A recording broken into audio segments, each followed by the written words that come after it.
Well, we all know getting a good night's rest is important, and there are many things people do to get sleep, including using marijuana. Yeah, that's right. But could it actually be harming your sleep? Joining us this morning to talk a little bit more about this is our 9 News health expert, Dr. Pyle Coley. Dr. Coley, thank you for being with us. Yes, Thank you for having me. So let's talk about roughly how many people actually use marijuana to try to sleep. Remember, we're in Colorado. Yeah, actually, even nationwide, it's more than you would expect. So, of the people that use marijuana, about 70% that are using it recreationally say that they use it because it helps them sleep. And the ones that are chronic users, like more than 10 years or so, about half of them have been saying that they've really been using it because of sleep. So there's this perception that marijuana really helps us to sleep better, and science is really challenging that belief. Interesting. Yeah, There's because we've heard this a lot from people. Yeah, the perception. So how does marijuana affect sleep? Yeah, so that's interesting. So think about marijuana like we think about alcohol.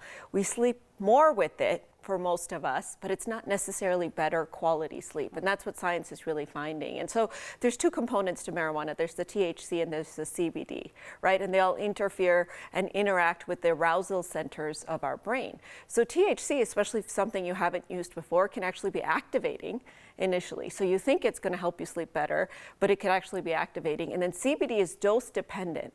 So at low doses, it's activating, but at higher doses, it's actually sedating. So when you combine the two together and have an edible or, smoke a joint right before bed, the timing of it and the dose of what you're getting could actually be having a paradoxical effect. So we are no doubt going to have somebody, try to combat this and say, well, that's not what I've heard, that's not what I've always been told. This is some new research that's coming to light, and I was wondering if it was a lot like alcohol there, where, look, we've all been there, right? Where maybe you went a little too hard one night and you woke up the next morning feeling exhausted, even though you slept for hours at a time. Exactly, and what we're learning is it doesn't just change how much sleep we have, but the sleep architecture. So what stages of sleep we're in at what particular time. So short-term use can actually increase our deep sleep, but it decreases our REM sleep, which is when we're actually consolidating our memories. This is when we're dreaming. Yeah. So it can be very helpful for people like with PTSD who have nightmares and things like that. But for a lot of us, it can actually even affect the way that our brain is wired, the way that we think about memories and emotions while we're sleeping. Is this THC in any form, like gummies, anything? Pretty much. Okay. So if you have a gummy, it changes the bioavailability, meaning how long it takes to get into your bloodstream. It takes a little bit longer because your stomach has to break it down and then it has to get in. But if you're smoking it, it obviously gets in a little bit faster. But guys, the challenge here with marijuana research is that, is it the chicken or is it the egg? Right, yes, Right? exactly. Because the people that are using marijuana to sleep are probably the people that are having some sleep disturbances Yes. to begin with.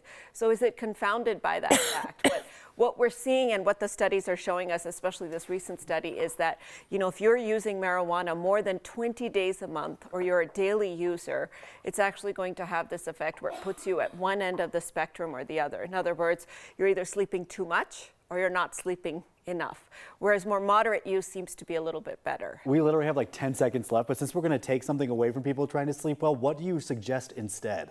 Yeah, I would say meditation is the Okay. best sleep aid, and sleep hygiene. Okay. So not having those devices, winding down before bed, that's really the way to fall asleep and stay asleep and sleep better. We had to leave them with something right over there, but no, appreciate it. We knew this was going to get people's ears perked up this morning. So Dr. Coley, thank you very much.